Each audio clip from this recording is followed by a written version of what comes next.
Alhamdulillah di kesempatan siang hari ini dengan izin dan takdir Allah Ta'ala dalam suasana sehat walafiat serta berpegang teguh pada Islam dan iman, Allah pertemukan kita di tempat ini, tempat yang insya Allah diberkahi karena sering kita menuntut ilmu di sini. Saya tidak termasuk yang sering menuntut ilmu di sini. Yang semoga pertemuan kita dalam rangka thalabul ilmi ini Allah jadikan wasilah kita menggapai surganya. Bapak Ibu sekalian yang dimuliakan Allah, berbicara terkait dengan Ramadan, temanya sangat banyak sekali dan satu judul ini bisa satu pertemuan sebenarnya. Bisa satu pertemuan. Nah, karena sangat luas ya mungkin kita coba singkat-singkat saja. Nanti lebih banyak interaksi mungkin saja menurut saya lebih nyaman. Apa yang perlu di kulik lebih jauh kita bisa dengan interaksi saja. Kita mulai dengan targhib dan tarhib. Targhib itu adalah motivasi, tarhib itu menyambut. Ini adalah sambutan dan motivasi kita. Ramadan adalah kesempatan istimewa. Kenapa istimewa? Karena di bulan Ramadan pengganti yang memang Allah takdirkan menjadi faktor yang selalu berusaha melemahkan kita, menarik kita dari jalan yang lurus pada bulan itu dibelenggu. Dibelenggu dalam arti dibelenggu. Kalau ditanya hakikatnya jangan, kan yang namanya setan bisa lewat mana-mana. Allah lebih kuasa atas hal itu. Kita jangan membayangkan disebut dengan protokol manusia dan bermanfaat. Kalau ditanya bagaimana, Allah lebih mampu ala kulli syai'in qadir. Jika malam pertama bulan Ramadan tiba, setan-setan dan para jin pembangkang dibelenggu. Kalau sudah dibelenggu, harapannya adalah kita lebih mudah, kita lebih ringan untuk melaksanakan kewajiban dan kebaikan. Tantangan kita tinggal hawa nafsu kita. Dan bisa dipastikan karena tantangan musuhnya tinggal satu, pasti lebih ringan daripada ketika musuhnya dua. Oleh karena itu di ujungnya disampaikan, wahai pencari kebaikan datanglah. Ya bang yang lain ambil, ayo yang sedang mencari kebaikan, ini saatnya Ramadan. Ya bagi syarri aksir, yang cari keburukan berhentilah sekarang. Kesempatan untuk berhenti lebih mudah, ngeremnya gampang. Momentum untuk mengerem, momentum untuk tegas dalam kebaikan, ngerem untuk dalam keburukan. Karena faktor yang menjadi faktor membuat kita mudah melakukan keburukan, berat melakukan kebaikan, satu sudah dibelenggu, ditahan. Dan itu adanya hanya di bulan Ramadan. Di luar Ramadan tidak ada jaminan, tidak ada jaminan. Kemudian juga di bulan Ramadan ini adalah bulan yang kita memiliki peluang. Bulan Ramadan, peluang untuk mendapatkan ampunan. Suatu ketika Beliau Sallallahu Alaihi Wasallam dan di atas mimbar kemudian membaca amin 3 kali. Amin, amin, amin. Setelah itu para sahabat tanya dong, lagi seperti ini, lagi ngisi ceramah, tahu-tahu amin. Nah, nyambung sama ceritanya. Amin, amin. Kalau waktu kampanye nyambung itu ceritanya. Ini bukan kampanye. Saat itu, sekarang tidak ada saat itu. Makanya para sahabat bertanya, ya Rasulullah kenapa amin? Amin karena artinya Allah mustajib. Ya Allah, kabulkan. Tahu-tahu ya Allah kabulkan. Maka beliau jelaskan poin yang terkait dengan kita ini. Celakalah seorang hamba yang memaksudi bulan Ramadan tetapi tidak diampuni dosanya. Rugi banget. Ini yang mengucapkan malaikat Jibril yang menampingi Nabi Muhammad SAW. Jadi dalam cerita itu malaikat Jibril akan mengungkapkan 3 hal itu. Yang pertama, Nabi Muhammad disebutkan tidak mengucapkan salawat, rugi celaka. Bahasa celaka ini terjemahan pribadi ya. rugi banget, sangat rugi. Yang pertama. Kedua, seseorang masih memiliki dan ketemu dengan kedua orang tuanya tapi tidak bisa memanfaatkan masuk surga, rugi banget. Aminkan, amin. Yang ketiga itu tadi, ketemu Ramadan sampai ke Ramadan dosanya kok gak berkurang, kita tanggung, rugi. Hadis diriwayatkan oleh Imam Bukhari. Ini adanya di bulan Ramadan. Bulan Ramadan juga kesempatan untuk mendapatkan ampunan pada hadis yang lain. Ada kesempatan-kesempatan khusus, diantaranya adalah di malam Lailatul Qadar. Nanti kita akan bahas Lailatul Qadar itu kapan, yang dapat siapa, umpamanya apakah kita harus di masjid biar dapat atau bagaimana biar dapat. Nah, kita akan bahas. Nah, kesempatan Lailatul Qadar yang juga merupakan kesempatan mendapatkan ampunan sebanyaknya dari dosa yang adanya di bulan Ramadan. Hadisnya diriwayatkan oleh Imam Tirmidzi, Imam Bukhari dan Imam Muslim.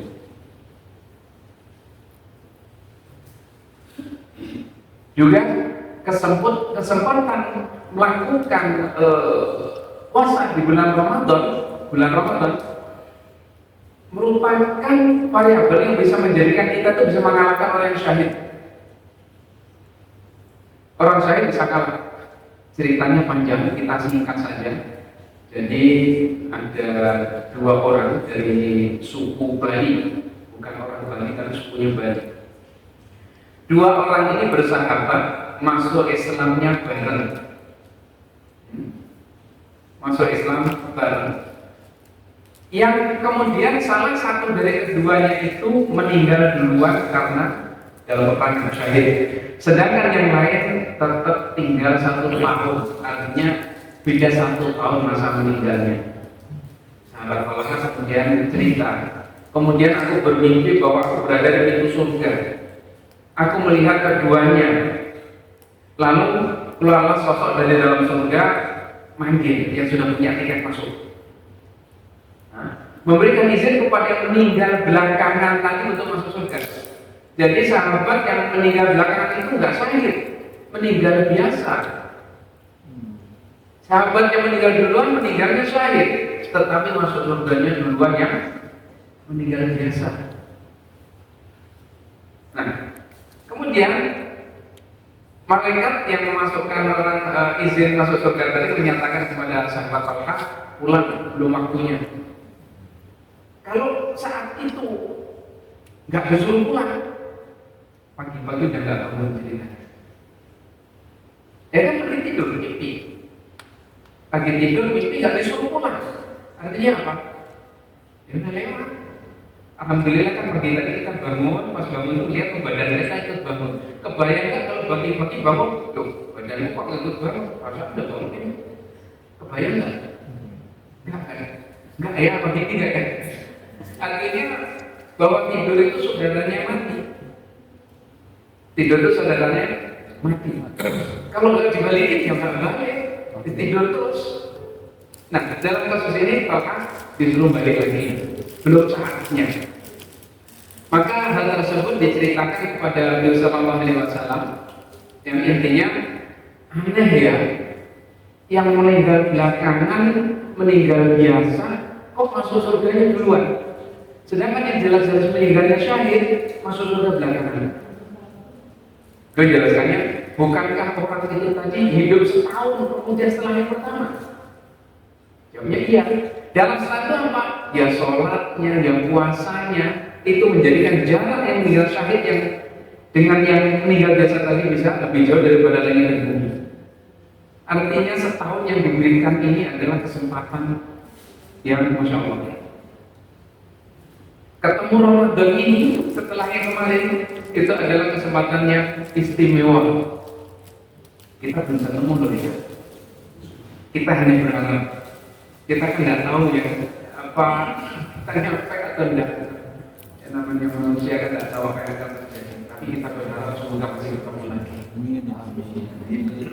Hadis ini siapa yang diriwayatkan oleh Imam Ibnu Majah. Saya nggak baca hadis Arabnya ya biar menyingkat waktu. Baik. Oleh karena itu banyak yang khawatir nggak ketemu Ramadan, doanya ini kan Allahumma barik lana fi Rajab wa Sya'ban wa balighna Ramadan. Ini hadisnya dhaif, artinya menyembuhkan, ngobong. Terus gimana dong doanya? Boleh nggak itu? Boleh nggak? Boleh. Kok boleh? Kebaikan. Betul. Doa itu dua macam. Ada doa yang mutlak itu bebas. Contohnya, ya Allah, kalau mudahin naik jabatan dong, aja tuh nabi saya itu cari makhluknya, doa aja nabi naik jabatan. Ada. Ya Allah, kalau miskin mudahan dong miskinnya yayasan apa menaikkan gaji, nggak ada sih. Tapi doanya ada ya, boleh ya? boleh. Boleh, Allahumma amin. Ya kan? Sama. Jadi cara penyikapan kita terhadap doa ini anggap kayak doa itu. Nabi nggak ngajarkan tapi isinya baik. Ya kayak kita minta doa yang baik saja. Cara penyikapannya. Dengan redaksi yang lain juga silakan. Karena memang bukan dari doa yang matur. Baik. Ini Ramadan. Puasanya adalah puasa ibadah istimewa. Satu-satunya ibadah yang diklaim milik Allah. Kenapa diklaim milik Allah? Karena nggak bisa dipamerkan. Klaimnya itu ada di salah satunya di sini. Bahasanya begini, semua amal perbuatan anak Adam adalah miliknya kecuali puasa. Kecuali puasa. Puasa adalah milikku. Ibadah, sholat, zakat, haji, yang lain-lain zikir itu milik kita dan bisa kita eksploitasi. Eksploitasi itu gimana? Kalau masa kampanye, sholatnya jadi bagus, zakatnya jadi banyak, zikirnya jadi kencang, hajinya jadi sering setahun 2 kali. Setiap aja kan? Belum satu. Saking semangatnya. Ada satunya umroh. Umroh aja. itu 1 tahun. Haji 2 kali setahun. Artinya ibadah yang lain bisa kita eksploitasi, kita manfaatkan untuk kepentingan kita. Dan kalau puasa eksploitasi gimana? Yang lihat puasa siapa? Puasa itu nggak bisa disampaikan, ditegaskan oleh Imam Ahmad. Puasa itu nggak bisa dimasuki riya. Coba Ustadz bayangkan mau pamerin puasa caranya gimana? Saya belum ketemu. Kalau ketemu dapat door prize. Cara memamerkan puasa. Ngomong, ya puasa nih. Kalau itu ngomong doang, kasih tahu. Kalau sholat kan kelihatan. Gimana manerinya? Pas buka, nih kami buka bersama. Yang pamerin apa ini? Orang makan itu kan? Iya. Makan dipamerin. Pas sahur, itu juga orang makan. Ininya bau, ada itu nggak sekali ke bau. Kelihatan lemas, dan lemas dari pagi nggak makan, tapi nggak puasa sama aja lemas. Puasa itu nggak bisa dipamerkan. Kenapa sih begitu? Karena satu-satunya ibadah yang meniadakan adalah puasa. Yang lainnya mengadakan gerakan berdiri, gerakan rukuk, gerakan ini kan mengadakan. Jangan ngeluarin sesuatu sehingga ada wujud barang. Puasa meniadakan. Tiada makan, tiada minum, tiada ini, barang nggak ada di mana memilihnya. Kan tiada makan, tiada minum, tiada yang lain-lain, tiada, nggak ada semua. Nggak bisa dipamerin. Oleh karena itu, satu-satunya ibadah yang diklaim milik Allah adalah puasa. Ini nggak khusus Ramadan, ya semua puasa di Ramadan ataupun di luar Ramadan. Kemudian puasa memiliki kesempatan dilipat gandakan hingga tak terhingga. Angka maksimal lipat gandakan itu 700 yang tersebutkan di surat Al-Baqarah tentang infak ya. Kama saliham bagi hamba kesabah asana bila seperti satu bulir yang tumbuh kemudian muncul darinya 7 sumber itu cak tangkai, setiap tangkai 700 yang tersebutkan itu. Tetapi kalau puasa berbeda. Setiap anak Adam kebaikannya dilipat gandakan 10 kali hingga 700, minimal 10 kali. Allah Ta'ala berfirman kecuali puasa, sesungguhnya ia adalah milikku dan aku akan memberikan balasannya. Puasa tidak terhitung, tidak disebutin berapanya. Makanya tadi ada khusus ibadah yang diklaim itu miliknya Allah, maka Allah akan memberikan balasannya tak terhingga. Baik, ini dari sisi puasanya. Ramadan sudah, puasa sudah. Baik. Selanjutnya, cepat saja. Kalau mencuri kesempatan, dan salah. Soal tarhib dan tarhib, saya pikir cukup. Kecuali kalau ada tambahan pertanyaan, silakan biar gantian. Karena biasanya sering kalau saya pakai di situ, diam, lama-lama hilang. Usul. Hilang nggak tahu kemana. Usul mencerna itu. Lagi mencerna. Berat materinya nggak muat. Mencernanya sampai dihibernasi gitu. Materinya cair. Cair. Menguap ya, menguap. Perlindungan diri. Baik, kalau ada kita lanjutkan. Hadis-hadis keutamaan puasa kita anggap sudah tahu banyak. Mungkin fokusnya ke fikih namanya. Tapi yang paling utama apa? Hadis. Semuanya utama namanya keutamaan. Kalau nggak utama tidak masuk ke utama bisa. Misalnya ya, misalnya ampunannya gitu. Kenapa? Ampunan dosanya. Hadis sudah. Ini tambahan atas yang tadi sebenarnya. Kita tengok sudah dimasukkan itu. Ini.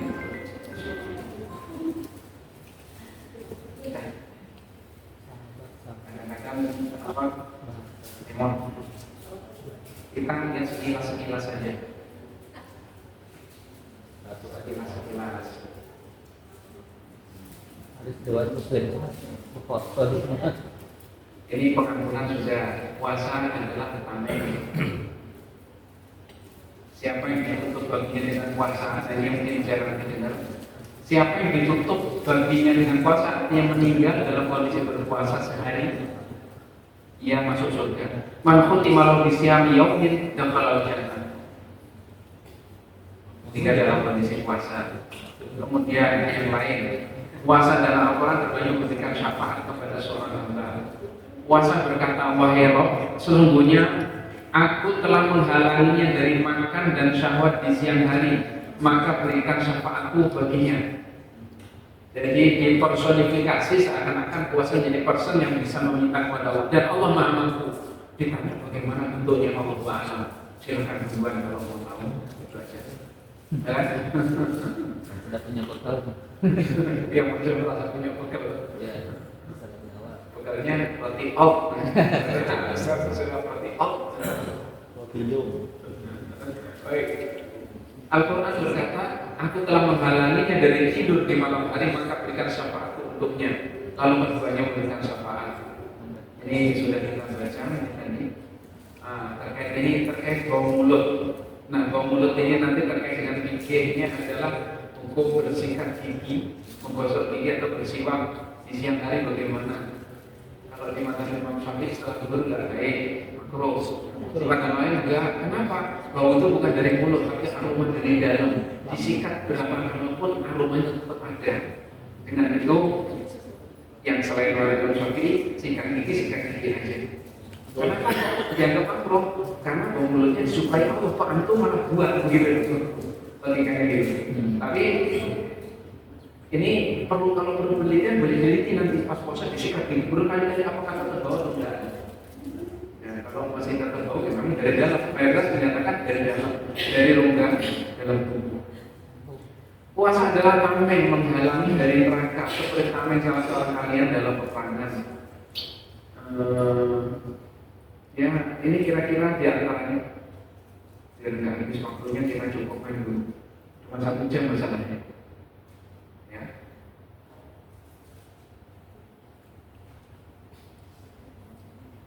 Kita cukupkan hadis-hadis keutamaan. Bagaimana para sahabat dulu menyambutnya? Sambut dengan kegembiraan, dan itu dicontohkan oleh Rasulullah SAW. Ketika Ramadan datang itu kayak nyambut, Ramadan datang. Ramadan datang loh, kayak kita nyambut siapa yang kita senangi datang gitu.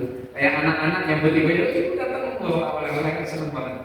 Nah, ini salah satu yang beliau beritakan ya. Antaikum syahrul Ramadan, syahrul mubarak. Faradallahu alaikum siyamahu wa tuftahu fihi abwabul jannah wa tughlaqu fihi abwabul jahim wa tughallu fihi maradatus syayatin. Yang di sini yang panjang ini.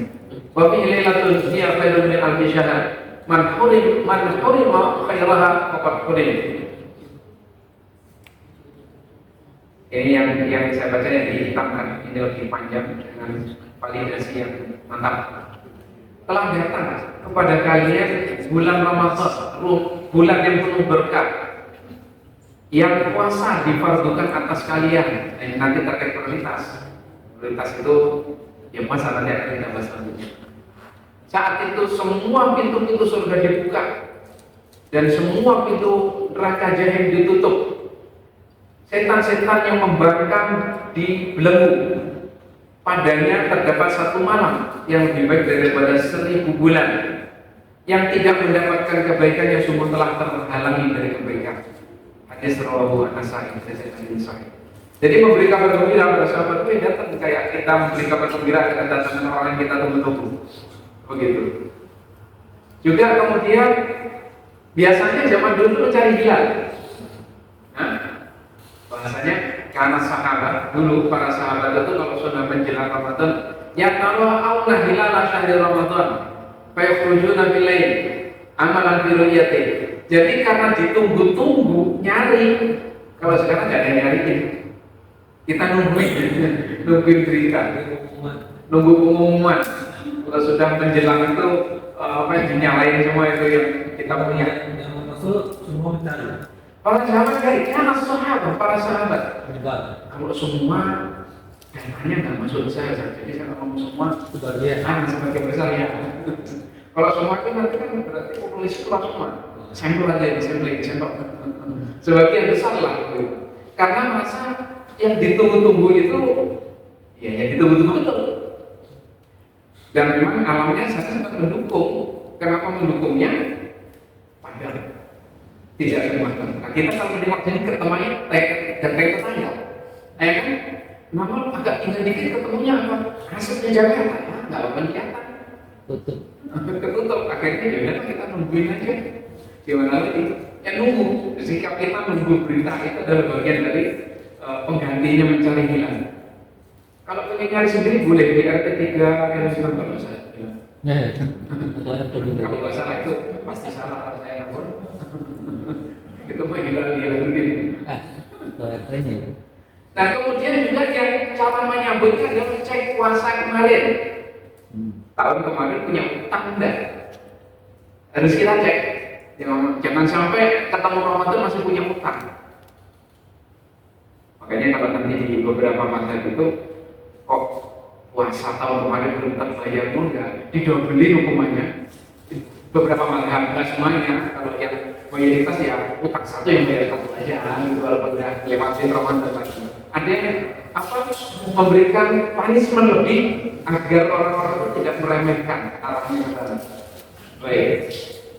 Jadi cek Ramadan. Juga doa. Salah satunya tadi doanya yang kita sebutkan tadi tidak valid ya. Di antara doanya yang lebih valid ini doanya yang lebih valid. Kita sebutkan.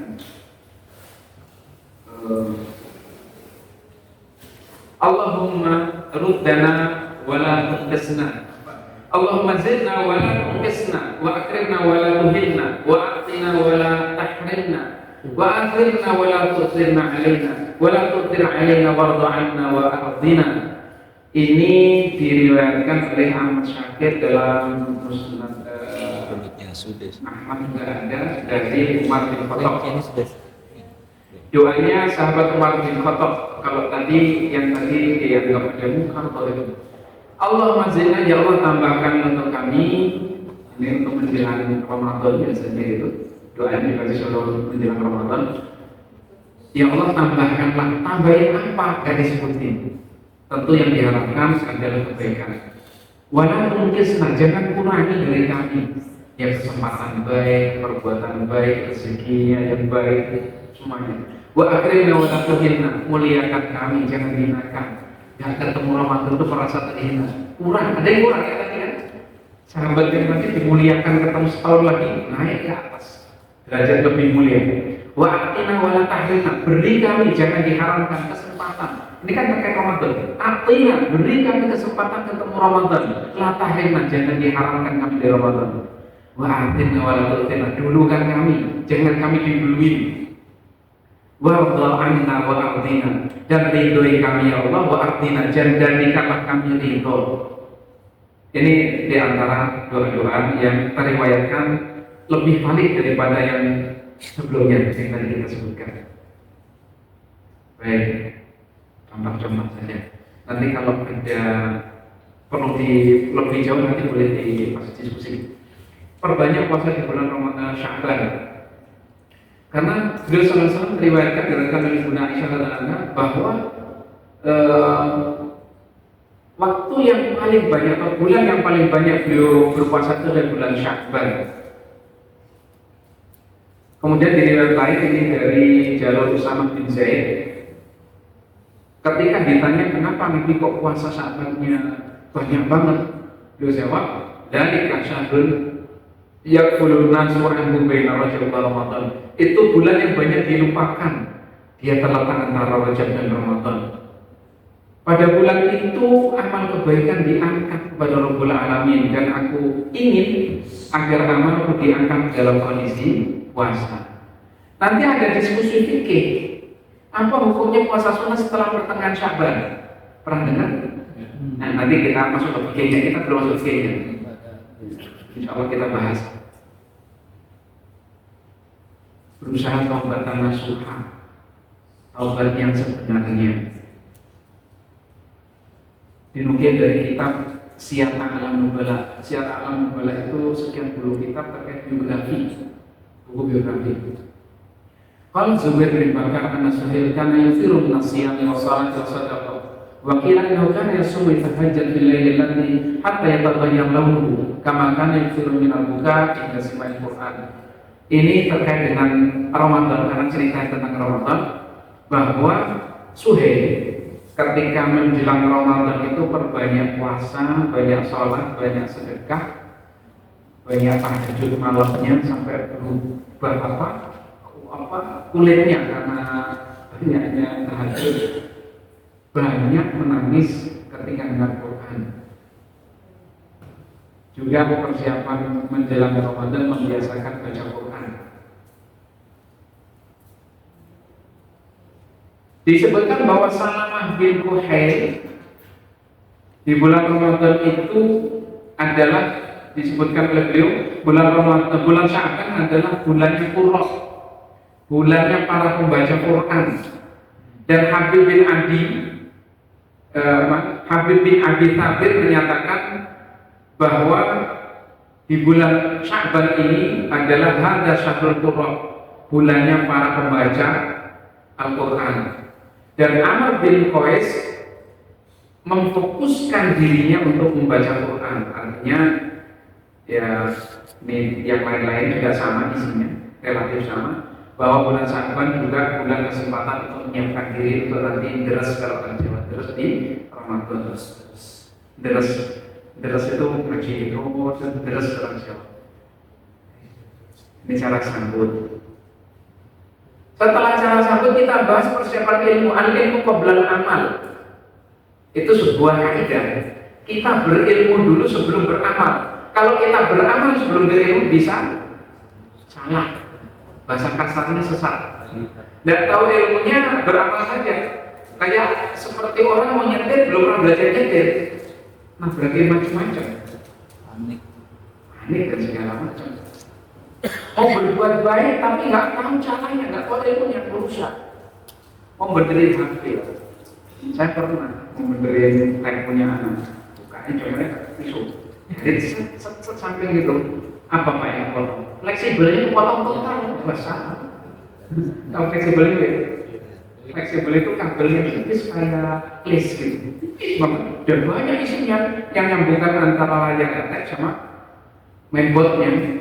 Kan pikir itu pas udah putus jadi nggak ada ilmunya.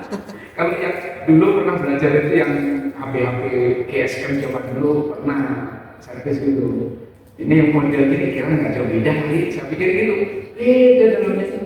Ya itu. Al ilmu qoblal amal. Nah, persiapan ilmu itu poinnya adalah di fikih. Poin fikih yang pertama masalah fikih puasa. Yang kedua masalah otoritas, yang ketiga masalah sah dan pahala. Fikih puasa nanti kita bahasnya kalau lebih detail nanti di sini disiapkan khusus untuk fikih puasa. Bisa kita tengok sedikit mungkin kalau ada yang diperlukan bab rukhsah izin untuk yang bayar fidyah siapa, yang qadha siapa dan segala macam. Hari-hari terlarang itu enggak terkait ini untuk Ramadan saja. Kemudian fikih puasa di situ. Prioritas kita dulukan prioritas yang kita harus tahu bahwa di bulan Ramadan itu amalannya wajib dan semuanya terkena. Mayoritas terkena adalah puasa, bukan tarawihnya, bukan qiyamul lail, bukan iktikaf, bukan tilawah. Saya sebutkan kenapa? Biar kita tahu prioritas yang harus kita fokuskan dulu. Bukan mengecilkan yang lain tadi, tapi kita harus logis bahwa ini adalah number one. Itu aja. Puasa. Tadi kita ngobrol sama Ustaz di masjid. Kadang-kadang ada orang pakai dasi nggak pakai celana. Gimana itu Ustaz? Pakai dasi nggak pakai celana katanya.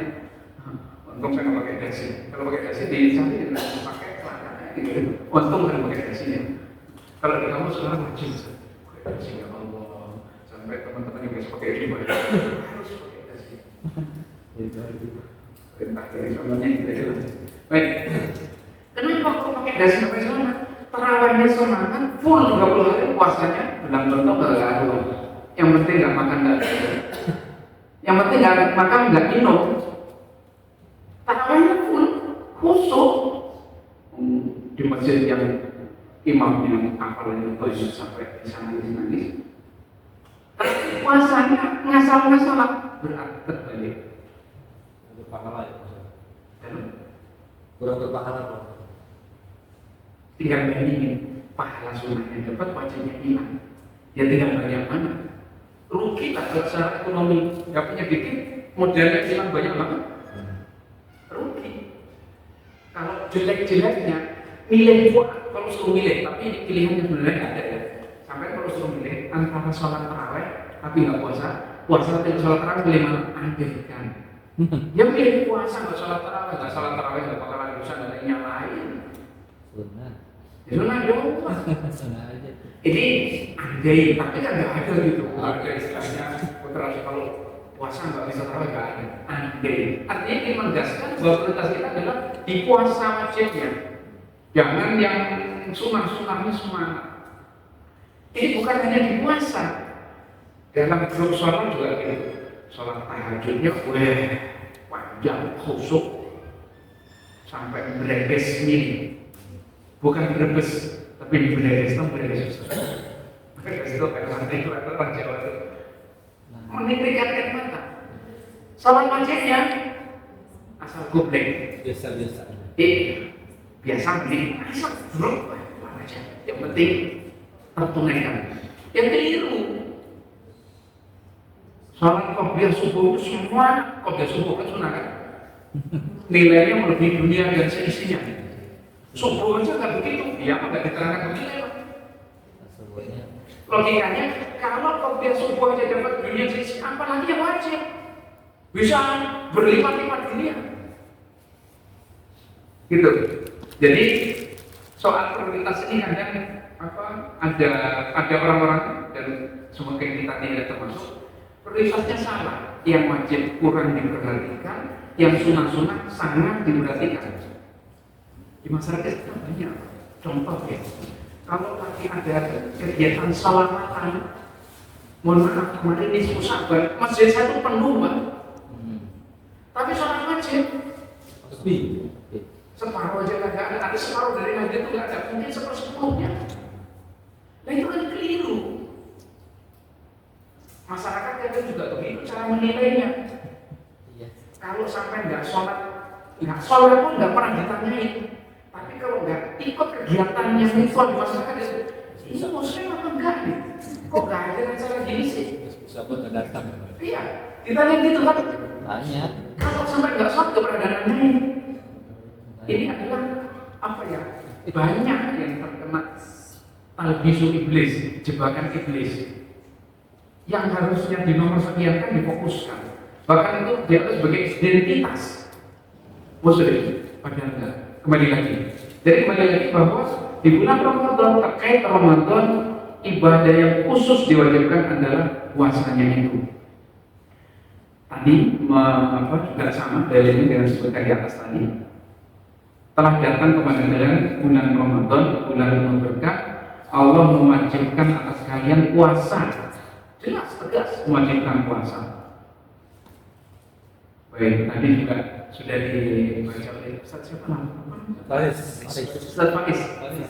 Faris. Ustaz Faris terkait ini. Jadi kayaknya, jadi saya sudah merasa kayaknya nanti akan ada baca betul Ustaz. Jadi akan ditampilkan ayatnya. Baik. Sedangkan yang lain-lainnya adalah sunnah. Yang lainnya adalah sunnah. Baik, itu soal prioritas. Sekarang antara sah dan pahala. Untuk fikihnya kayak belakangkan karena agak panjang bahasanya. Sah dan pahala itu dua hal berbeda. Sah itu ukuran fikih. Pahala itu hak prerogatifnya Allah. Kalau sah itu ulama punya hak untuk menentukan. Ulama. Kenapa? Lihat aja buku-buku fikih. Syarat sahnya, syarat ini. Kalau sudah melakukan ini berarti sah. Berani menegaskan begitu para ulama di dalam fikih, buku fikih. Jika sudah begini maka sah yang menyatakan para ulama. Tetapi kalau berbicara terkait pahala, semoga berpahala haknya Allah Ta'ala. Ulama nggak bisa kasih pahala. Apa ini bedanya? Sah itu kalau secara fikih adalah ketika kita sudah melaksanakan sebuah kewajiban, maka tanggung jawab kita sudah lepas. Barokatu timah, lepas. Artinya umpamanya kita sudah sholat zuhur, sudah melakukan sholat zuhur, berarti kewajiban sholat zuhur pada hari ini sudah selesai. Gak ada kewajiban melakukan. Apakah berpahala? Semoga. Kita bisa jawab semoga. Kalau untuk mengatakan sah, kita bisa ukur. Karena sah itu ukuran fikih dan fikih itu berbicara standar. Standar itu harus jelas dan tegas. Ini sudah ada sah. Kurang dari ini belum sah. Dan sesuatu yang sudah sah berarti baik.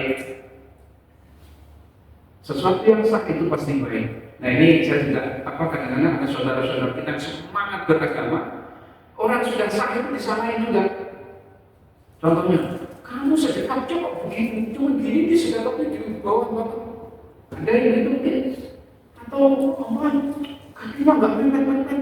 Nggak rapat.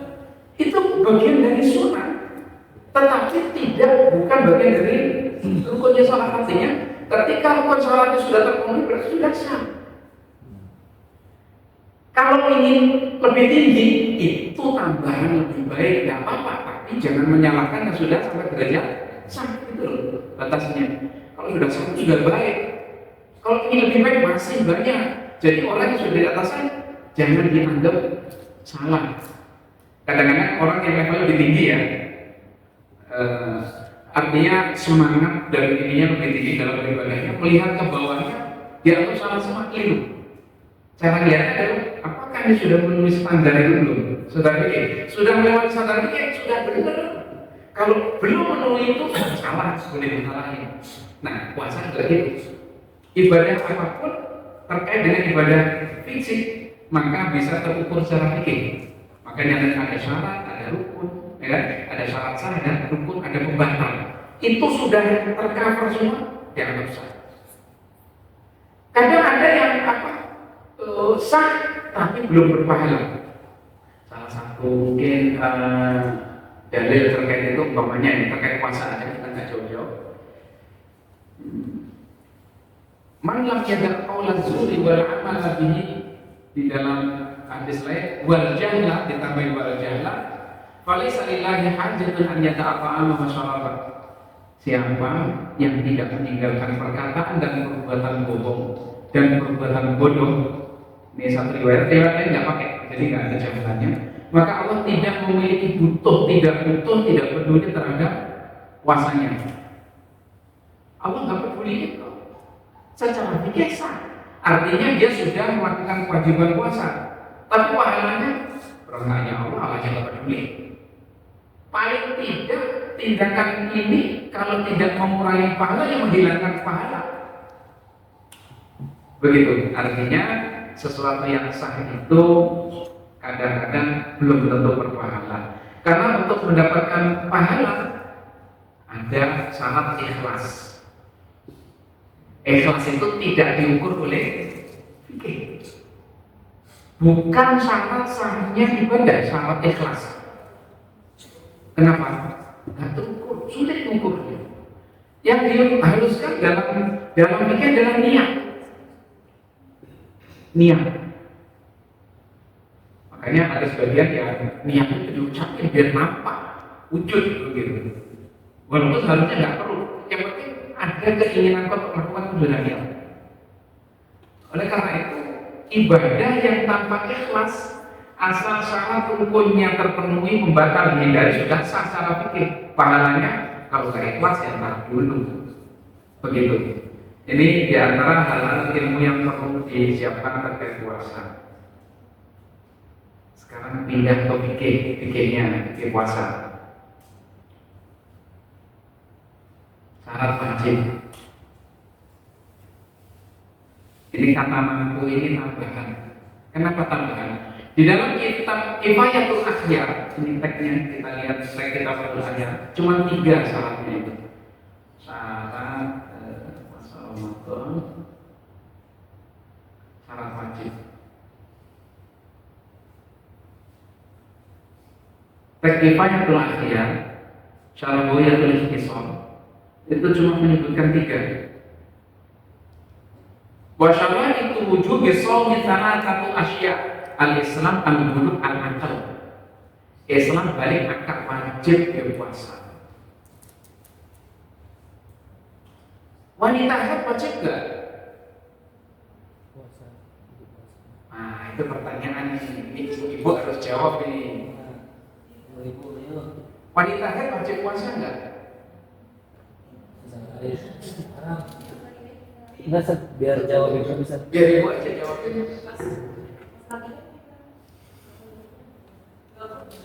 Pas lagi kan nggak boleh, tapi ada kewajiban puasa nggak? Nah, akhirnya ketemu kan. Kewajiban itu datang, sudah ada di pundak, tapi belum bisa melaksanakan. Laksananya nanti, berarti wajib. Ada kewajiban puasa, cuma saatnya bukan saat itu doang. Makanya bahasa Kifayatul Akhyar ini saya anggap lebih tepat. Karena ada, mohon maaf ini di kitab lain menyebutnya nih, puasa wajib atas muslim akil balik sehat mungkin. Ya kalau nggak sehat, nggak mungkin. Bagaimana dong? Orang gini, orang sakit itu wajib puasa nggak sebenarnya? Wajib, tapi nggak saat itu. Nah, ini makanya saat ini bahasa yang ini kurang enak. Ini saya ambil dari kitab fikih sunnah, maaf. Ini teks fikih sunnah. Teks aslinya begini. Nah, pertanyaan muncul, kalau orang sakit nggak wajib, kenapa harus ganti? Ya kan? Wanita haid kalau nggak wajib, kenapa harus puasa ganti?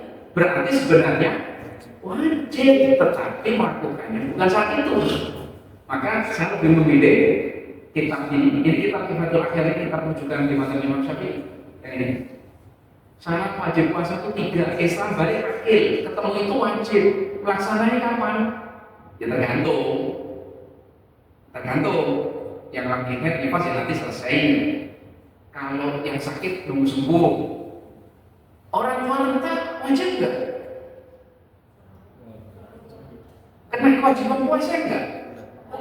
Wek banget kalau orang bilang wek banget. Wajib nggak? Kenapa kok wajib? Oke. Tapi jangan puasa. Iya. Andai kan nggak wajib, nggak perlu ya orang nggak wajib ngapain gua ya logika kan gitu. Kalau nggak ada kewajiban nggak perlu bayar harusnya itu. Memang ada nanti pendapat minoritas ulama orang tua tertentu nggak ada kewajiban puasa. Karena nggak ada wajib puasa nggak perlu bayar, tapi itu mendapat minor. Yang penting Islam balik akhir. Cuman pertanyaannya kapan melaksanakannya, pas saat itu apa nanti itu doang. Baik. Jadi syarat wajibnya Islam balik akhir. Soal mampu itu pun abaikan karena diambil dari yang tadi kesunnah tadi. Kemudian rukun wajibatnya atau rukunnya lah gampangnya itu. Rukunnya cuma dua, niat dan menahan diri. Sudah selesai. Niat dan menahan diri dari apa? Pembatal. Menahan diri dari pembatal. Dan pembatalnya apa itu doang? Udah. Jadi pertanyaan rukunnya apa sama? Niat dan menahan diri dari pembatal. Makanya ya susah dipahami. Nahan itu kan nggak apa-apa. Jangan ini, jangan itu. Nahan. Baik. Nahan diri dari intinya cuma 3 yang tersebutkan itu yang bisa ditahan loh ya. Kalau head bisa ditahan nggak Bu? Jangan bukan sekarang tinggal 1 jam buka ya. Dia namanya head. Udah nyadarin aja. Yang bisa ditahan ini aslinya. Istirahatnya kemarin 5 menit lagi udah. Nifas, head dan lain-lain itu. Gak bisa ditahan. Kalau nanti diskusi yang panjang itu umpamanya kalau diperluas ya perbincangan dalam fikih diperluas jadi banyak. Ini kelompok 1 tadi soal makan dan minum. Makan minum dan urusan mulut lah ini.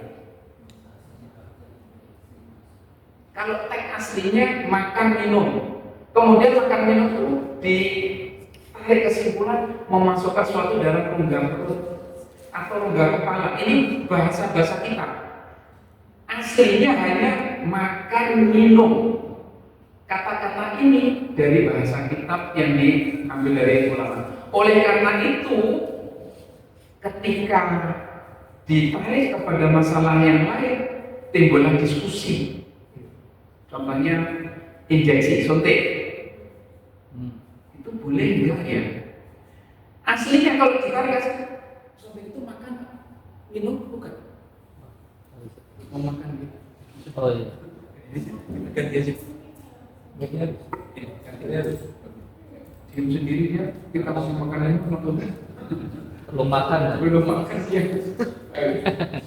Injeksi itu makan minum apa bukan? Pertanyaannya gitu. Bukan ya? Tapi kalau injeksinya infus masukin Dan dimakan. nah, akhirnya itu apa hal-hal yang semakna dengan makan atau minum disamakan. Tetapi hal-hal yang tidak semakna tidak masuk makan minum. Contoh kemarin di masa COVID vaksin. Apa ulama siang hari boleh vaksin? Boleh. Walaupun disarankan sebaiknya malam. Karena apa? Vaksin tidak semakna makan minum. Nah, kalau diinjeksikan itu injeksi pakai selang pakai ini seger itu seharian. Ini ada ceritanya. Tidak nutrisi masuk. Oh gitu. Nanti juga akan didiskusikan. Ada. Oh iya. Obat semprot asma. Diskusi juga itu. Semprot asma itu semakna makan minum nggak? Ya kalau itu 2 botol semprotin terus, itu kenyang. 2 botol semprotin terus, pindah ke sini semprotin terus. Tapi nggak ada semprot asma sampai 2 botol. Ada. Nah itu hal-hal yang diskusional. Contoh juga apa ya waktu itu ada obat itu yang kemudian bab diskusional. Bab diskusional itu berarti di wilayah abu-abu. Ini bukan makan, tetapi masuk ke rongga jalur makan. Di dalam mazhab Imam Syafi'i sangat ketat. Kerikil pun dimasukkan sini bisa membatalkan. Walaupun nggak ada orang makan kerikil sini kecuali ayam. Nah, ayam bukan orang ya. Ayam bukan orang. Di dalam mazhab Imam Syafi'i ketat dalam hal seperti ini. Makanya dulu waktu di kampung itu kita mau bersihin ini, mohon maaf, mungkin kotoran telinga pun mikir, kan memasukkan suatu dalam lubang kepala. Ini lubang kepala. Tapi kalau kita tahu dari aslinya, emang kita makan dari sini? Enggak ada, bersih aja. Jangan di kampung dulu. Jadi aslinya dalilnya adalah melarang makan minum. Urusan perut, bawa perut dan muntah sengaja. Itu hal yang kita lakukan. Nah, soal urusan bawa perut, umpamanya mohon maaf, keluar sperma di siang hari, tidak karena berhubungan, tahu nggak puasanya? Batal nggak ya? Lagi tidur, bangun-bangun, keluar aja pokoknya. Tidur sendiri ya? Nah, karena nggak ada unsur kesengajaan. Tidur sendiri. Yang jadi masalah ada unsur kesengajaan. Yang pasti disebutkan dalam ayat itu adalah mohon maaf berhubungan badan. Kita langsung saja kita sudah 18 tahun ke atas sama. Itu yang pasti membatalkan. Ini tidak ada berhubungan badan. Mohon maaf, ini cuma karena memeluk, karena mencium, mencium doang, kok keluar. Itu disusun di dalam agama Syafi'i termasuk membatalkan. Karena ada unsur kesengajaan yang mengarahkan ke situ, walaupun itu belum sampai berhubungan di dalam Islam. Apakah ada yang lain nanti menganggapnya nggak apa-apa? Ya mungkin minoritas. Kan nggak ada hubungan. Mereka banget tuh berpegang pada nas ayat nggak berhubungan kok. Begitu. Baik. Ini terkait dengan pembatalan tadi poinnya itu. Sedangkan hilang ingatan itu terkait dengan syarat saatnya sebuah ibadah syarat umum adalah adanya akal. Ini juga diskusi nanti hilang ingatan seberapa. Kalau hilang ingatan itu namanya ya bungongnya 1 menit lagi di jalan hilang ingatan, kadang hilang ingatan tak kemana juga pernah. Tadi ingat saya kesini. Kalau ke warteg itu, nah itu mah nggak ingatan, bukan hilang ingatan yang sengaja. Hilang ingatan 1 menit. Itu malu kuat bukan hilang ingatan. Maksudnya hilang ingatan, mohon maaf, gila atau semacam itu, gila pasti pingsan bisa masukkan ke sana. Tetapi kemudian diskusi kalau pingsan sebentar bagaimana, nah itu diskusional. Kalau murtad ya sudah jelas karena hilang syarat sahnya ibadah ke Islam. Ya, dalil-dalil pokoknya terkait itu ini yang kita sebutkan ini. Soal pertama, jadi 3 poin utama yang bisa dikatakan tadi, ya Al-Baqarah 187. Ini yang dimerahkan, yang dimerahkan. Yang lain bergabung, ya. 4 jam sendiri. Kemudian makan minum, ini yang dimerahkan itu. Kemudian terkait dengan muntah sengaja, dalilnya ini dia. Manis taklo'aan dan siapa yang menyengaja untuk muntah, maka dia wajib mengkodok untuk puasa, berarti puasanya batal. Sedangkan dalam ahlul qaid yang muntah itu bukan diniatkan, ya namanya manusia muntah nggak akan mencium bau atau apa, sehingga muntah. Malah kotor alaihi, nggak ada kotor atasnya. Hadis di validasinya sahih. Muntah disengaja. Muntah sengaja kan biasanya di apa? Dolok. Ya. Anak kecil itu ya. Sengaja itu dimuntahin biar buka. Biar buka sengaja. Iya. Kalau Zaman dulu. dalilnya pertanyaan Jadi ini, inget. makanya kalau wanitanya mengganti puasa tetapi tidak mengganti sholat, berarti puasanya sudah ganti. Baik, itu terkait fikih utamanya. Nanti tambahan-tambahannya boleh kita makan nanti.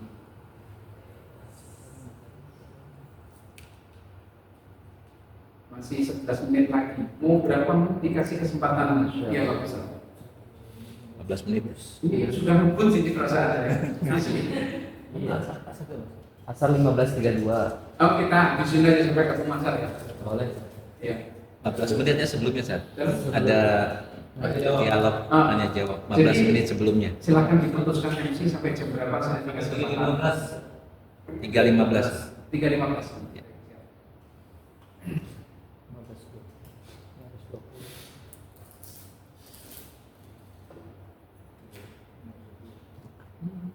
15.20 pagi masaknya. Sekarang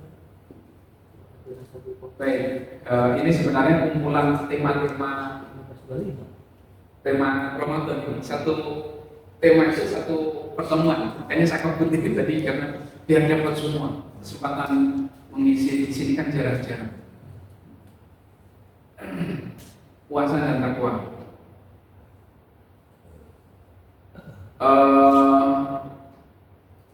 Ditegaskan di dalam Al-Quran Al-Qur'an 183, ya kan? Wahai orang yang beriman, diwajibkan atas kalian berpuasa seperti diwajibkan atas orang sebelum kalian agar kalian bertakwa. Tujuannya agar bertakwa. Buat orang beriman. Ya, udah iman, biar takwa. Berarti level takwa itu lebih tinggi dari iman. Nampaknya begitu.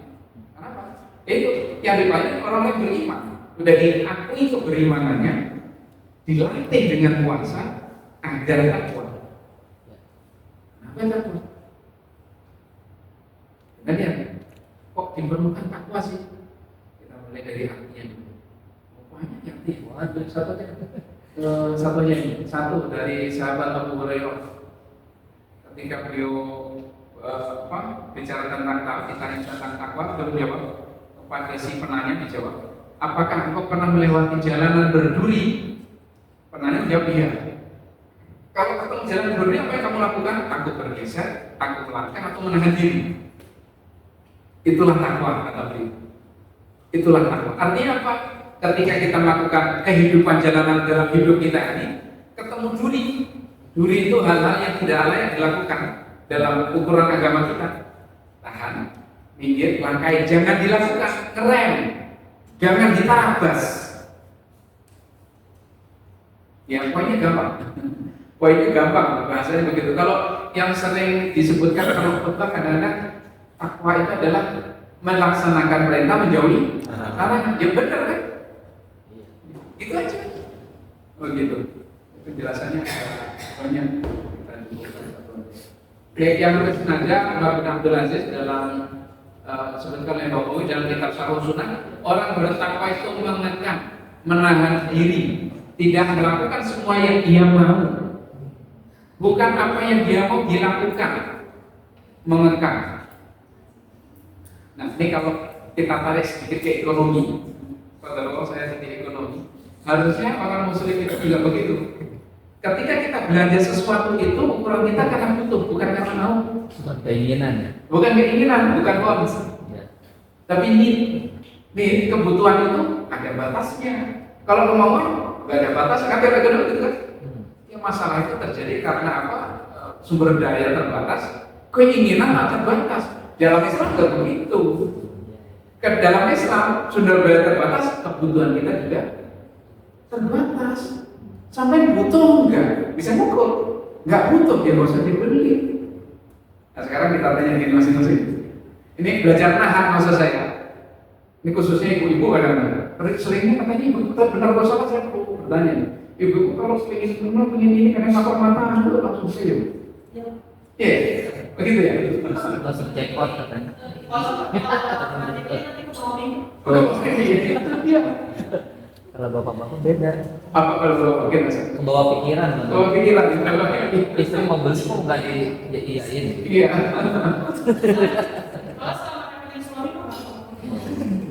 Nah ini nanti masuk bab itu. Harta suami, harta istri, harta istri. Mau dijelasin itu? Kalau mau saya bukakan di sini ceritanya itu bagus di sini. Babnya bukan bab puasa, yang babnya bab rumah tangga. Bab ini kedua. Pernikahan. Hak suami istri.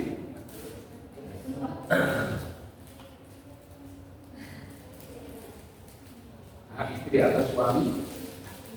Ada hak harta. Maksudnya di bab nafkah. Apakah betul ungkapan itu sering jadikan dalil? Dalil untuk menindas para suami. Ya. Ada yang suaminya di sini. Jadi santai aja Bu. Makanya dibilangin kan kalau ketemu suami gitu. Namanya kutu di Iya. Jadi terkait dengan itu sebenarnya ada batasannya. Seorang istrinya sahabat Abu Sufyan yang ngadu ke Nabi, ngadunya apa? Suamiku ngasih nafkahnya nggak cukup. Apakah saya boleh ngambil sendiri? Ngambil sendiri itu apa? Ya ngambil nggak pakai izin. Kalau bahasa kita apa? Nyuri. Iya, mencuri. Bahasa kasarnya nyuri. Nyuri punya suami bisa jadi itu. Kan ajarin suami. Itu Jadi para istri boleh nyuri. Tapi apa batasnya? Mayat wa yati. Apa yang cukup untukmu cukup anakmu, jangan berlebih. Kalau berlebih betul-betul mencuri. cukup. Jadi batasan kata tadi harta suami, harta istri sebatas kecukupan. Kalau sudah cukup tak punya hak. Kadang-kadang diartikannya bebas tak terbatas, waduh. Repot dimanapun gelernya. Mana aja ketemu. Ada yang jadi korban? Dimana aja ketemu? Itu istri pintar, Sat. Oh iya. Nyari duit. Baik. Di mana aja ketemu. Nah, kembali lagi. Takwa itu kalau di sahabat Umar bin Abdul Aziz sudah menahan diri. Dari apa? Semua mau ngapa-ngapa tuh pikir dulu. Duri bukan ya? Kalau bukan duri jangan. Duri, tak dulu pikir kali. Ngucap apapun juga gitu harapannya. Duri bukan ya? Nah kita kalau bahasanya sahabat ngobrol kan duri tadi kan. Duri bukan membuka jalan. Mau melangkah, melakukan tindakan, mau nulis, duri bukan ya? Kalau duri tahan, kata sahabat Khalifah Umar tadi. Baik. Nah, kalau di ekonomi begitu harusnya kita itu belanja karena butuh aslinya, bukan karena mau. Kalau masih karena mau berarti nggak ada bedanya secara ekonomi muslim dan non muslim. Harusnya Islam itu bukan hanya di bab ritual, seluruh kehidupan menjadi Islam. Dunia itu nyaman, nggak kurang-kurang, cukup. Baik.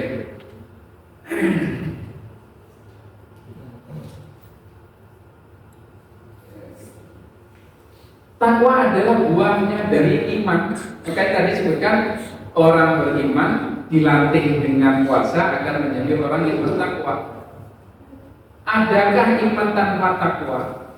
Ya ada, tetapi bisa kurang. Contoh, orang kafir percaya pada Allah yang Maha Pencipta. Percayanya ada, imannya ada, tapi nggak ada takwanya. Loh, emang orang kafir percaya sama ada yang Tuhan? Orang kafir fresh, kalau kafir sekarang juga percaya apa yang agnostik itu, belas.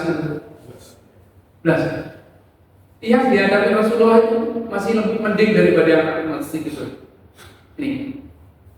Dan sesungguhnya jika kamu tanya kepada mereka, siapa akan menciptakan langit dan bumi dan menundukkan matahari dan bulan, tentu mereka menjawab Allah. Jawabannya orang kafir. Ini ungkapan dinyatakan oleh Rasulullah. Masyarakat yang dakwah Rasulullah adalah kafir Quraisy. Tahu mereka yang menciptakan langit bumi itu Allah. Ada kepercayaan, tapi tidak ada takwa. Jadi ya masih kurang. Iman percaya doang kurang itu bahasanya. Oleh karena itu orang iman diperintahkan untuk bertakwa dalam banyak. Tadi waktu sholat Jumat kalau nggak tidur pasti dengerin di khutbah kedua. Dan pertama baca nggak tadi ya? Saya lupa. Di khutbah kedua ini baca, saya yakin dibaca di khutbah kedua. Ya alladzina amanu ittaqullaha haqqa tuqatih wa la tamutunna illa wa antum muslimun. Masih beriman diminta untuk takwa, berarti iman itu masih ada yang kurang. Ya makanya kalau di sholat Jumat perintah takwa itu menjadi rukunnya khutbah di dalam mata Imam Syafi'i. Yang nama Imam Abu Hanifah enggak rukun. Seperti nasihat kebaikan aja. Itu definisinya nasihat kebaikan. Baik, ini kita cukupkan. Kenapa sarananya untuk melatih ketakwaan itu puasa? Jelas hubungannya karena apa? puasa itu menahan tadi kan. Takwa itu kan menahan diri. Dan puasa poinnya adalah menahan diri sama. Berarti ada titik temunya.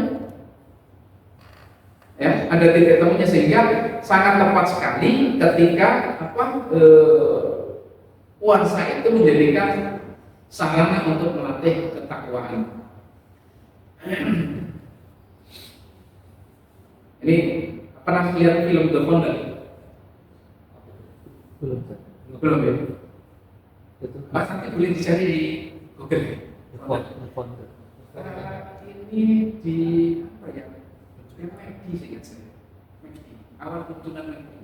Oh, Cerita ini terkait dengan sejarahnya McD. Poinnya adalah si yang memiliki McD itu akhirnya kan bukan yang menemukan, dia itu pintar manajemen. Yang menemukan itu orang pintar manajemen. Dia terus kemudian dia beli layanan segala macam dibeli sama yang pintar manajemen itu. Walaupun tadi kerjasama. Poinnya adalah ketika yang pintar manajemen tadi ingin mencari pegawai, dia carinya kemana? Ke gereja, ke sinagog. Bukan ke job fair gitu ya. Di situ disebutkan. Karena orang kalau punya agama itu punya rem minimal itu aja dia poinnya di sini. Apalagi kita orang kafir aja paham. Silakan nanti konten. nobar gitu nobar. Ya poin-poin yang kita tarik ke sini adalah bahwa diakui bahwa harusnya orang yang beragama, apalagi agama Muslim itu memiliki cara menahan diri dari yang terlarang itu lebih kuat. Baik. 2016. Sama saja. Ya nanti silakan kita. Kalau baru punya habis. 2 jam. Baik, kita. Bagaimana menumbuhkan takwa? Untuk menumbuhkan takwa, kita bisa melihat dengan cara yang disebutkan oleh Imam Al-Ghazali di dalam kitab Ihya Ulumuddin. Dalam kitab Ihya Ulumuddin disebutkan lam anna shauma thalathu darajat, shaumul umum wa shaumul khusus wa shaumul khusus. Ketahuilah bahwa puasa itu 3 tingkatan, 3 level. Puasa umum, bahasanya puasanya umum, puasa khusus, puasanya khusus, artinya spesial khusus, super khusus. Dimulai dari paling rendah. Wa amma shaumul umumi fa huwa kaful batni wal farji an qada'i syahwati kama sabaqa tafsiluh. Adapun puasanya umum atau awam, kita sebutnya itu umum awam, itu adalah menahan diri. Di sini kaful batni, menahan perut dan bawah perut dari syahwat, sebagaimana yang telah kita jelaskan terdahulu. Artinya dalam kitab sudah dijelaskan pembatal-pembatalnya. Ini hanya terkait dengan bab fikih. Pembatal fikih itu doang yang ditahan. Menahan itu minimal harus dilakukan untuk sholat puasanya jadi sah. Kalau itu aja nggak bisa ditahan, berarti puasanya nggak ada. Kalau itu sudah lulus, naik kepada level selanjutnya, shaum al-khusus. Shaum al-khusus ini ke buku ringkasnya saja. Wa shaum al-khusus wa huwa fusani wal basri wal lisan wal yad wal rijli wa sa'idul jawarih min al-adham. Puasa yang khusus level kedua itu adalah menahan pendengaran, penglihatan, lidah, tangan, kaki, dan seluruh anggota tubuh dari dosa. Menahannya lebih berat lagi. Kalau yang tadi urusan perut dan bawah perut mungkin tidak terlalu sulit. Melatihnya dari yang mudah itu dianggap mudah. Selanjutnya, nah ini yang sulit. Pendengaran, penglihatan, lidah, ucapan, tangan, kaki, dan semuanya ditahan dari hal yang dianggap salah. Itu melatih ketakwaannya begitu. Naik lagi level yang tertinggi, saum khususil khusus, yakni saumul qalbi 'anil hadmi daniyati wal afkari dunyawiyati wa kafihi amma Allah azza wa jalla bil kulliyah, yakni menahan, sama-sama menahan hati, kuasanya hati dari pikiran rendah dan pikiran terkait dunia, urusan duniawi, dan mengisinya dengan Allah Ta'ala seluruhnya. Udah gak mikirin dunia, bisa nggak usah kerja, nggak usah. Apakah begitu? Penjelasan dalam Ihya Ulumuddin dijelaskan, adapun disebutkan yang membatalkan puasa khusus ini adalah ketika seseorang memikirkan urusan dunia, kecuali ketika dia memikirkan urusan dunia untuk menguatkan akhirat, menjalankan perintah agama. Itu ada dalam kitab Ihya Ulumuddin. Artinya apa? Masih memungkinkan kita sambil puasa di Ramadan ngurusin urusan kerjaan. Tetapi motivasi kita apa seharusnya? Menjalankan kewajiban, nafkahi istri, anak, keluarga itu adalah wajib. Nafkahi suami wajib apa enggak ibu-ibu? Nafkahi suami wajib apa enggak? Ya, makanya saya tanya. Bukan dinafkahi, tapi Ya, kalau bapak-bapak sudah selesai urusannya, nafkahi istri, anak itu wajib. Pertanyaan saya, kalau ibu-ibu nafkahi suami wajib apa enggak? Nafkahi anak wajib apa enggak? Makanan dan makanan. Ini bahaya. Gini. Ya. Ini nafkah artian material. Bukan Enggak wajib ya? Yakin? Yakin insya Allah. Sengaja dari khutbahmu hilang lama-lama saja. Ya, jadi memang kalau urusan nafkah wajibnya suami. Ketika suami bekerja niat melaksanakan kewajiban menafkahi keluarga, itulah menjadi, walaupun kelihatannya kerjanya urusan dunia, tidak membatalkan puasa paling khusus tadi. Level tertinggi tadi, level tertinggi berapa? Ya kan kita punya hak. Memang kalau buka IG itu ada kewajiban nafkahi enggak? Enggak kan? Nah kadang-kadang kalau puasa kan ada IG, ada TikTok, itu urusan dunia semua kan? Berat atau enggak kira-kira? Selama puasa IG, TikTok ditutup semua. Kalau itu malam-malam, ya malam bukan ya.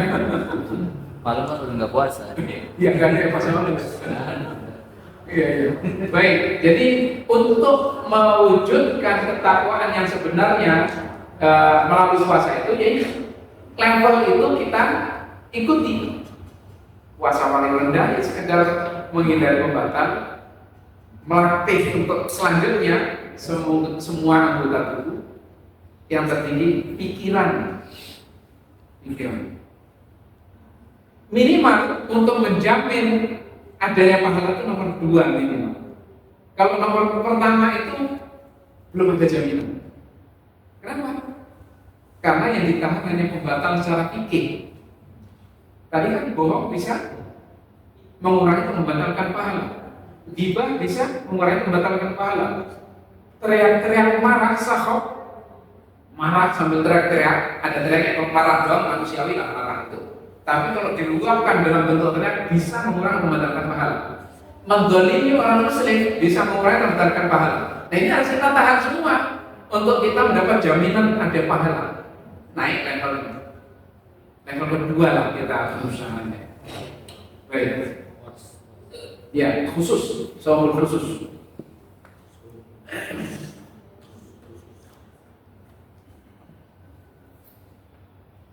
Apa hal-hal yang bisa mengurangi nilai ketakwaan? Ya fokus kepada hal lain yang tidak terkait dengan itu, ya lawan dari yang level-level tadi.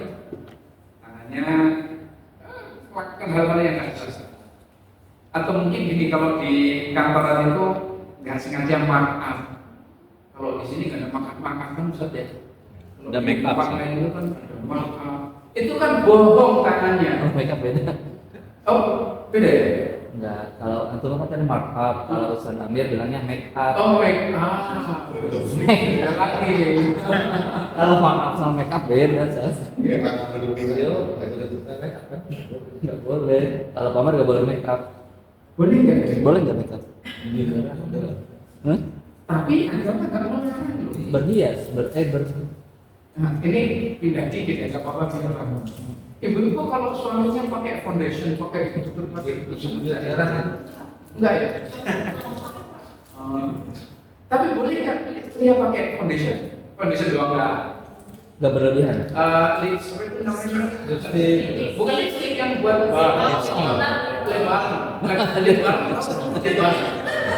lebar itu kayak barsem itu. Iya. Dia biar nggak pecah-pecah gitu. Iya.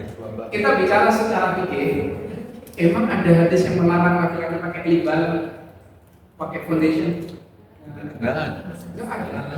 Nggak boleh pakai cat kedalamnya. Hah? Rambutnya yang Nah, beda lagi. Rambut diwarnai dengan selain warna hitam, boleh bahkan aku warna yang apa kayak pink, Coklat. Ini ada kaidah ada setiap Ustaz kan nanti ngajar kemana-mana. Dalam hal-hal yang agama tidak mengatur secara spesifik, maka dikembalikan kepada adat.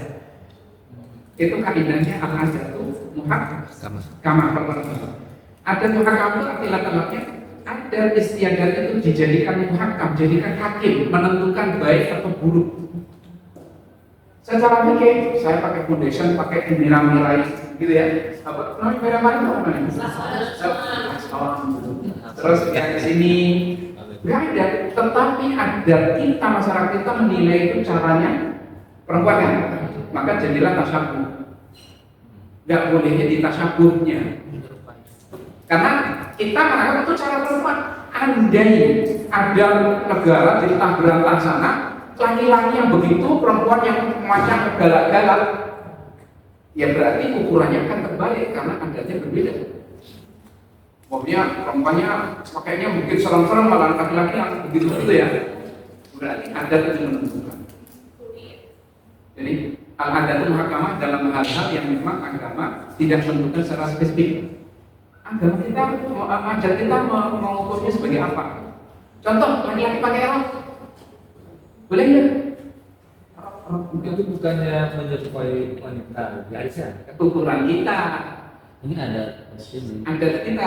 Kalau di Norwegia laki-laki pakai rok. Oh iya. Nah, adatnya kayak gitu, ya itu laki-laki dia. Itu maksudnya, adat itu menjadi ukuran baik atau buruk dalam hal yang tidak secara spesifik diatur oleh agama. Makanya al-adat itu muhakamah. Kadang-kadang salah dipahami, adat itu jadi hakim, semua adat itu berarti boleh. Keliru, salah paham dia. Adat kalau berbenturan dengan mas, selesai urusan. Kembali lagi, ya. Kembali ke laptop. Gara-gara make up. Tapi bangun kan begitu. Wah. Kalau nggak belok-belok itu, kalau lempeng doang hilang. Hilang. Kalau dalam kita kaget. Iya, jadi nyetir harus begini-begini biar kita ngerti.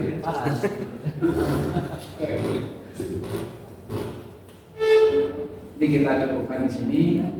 Baik, kita loncat aja 10 hari terakhir. Tinggal 1 menit, Ustaz. Padahal kita obrolan ini saja. Sudah 15-14.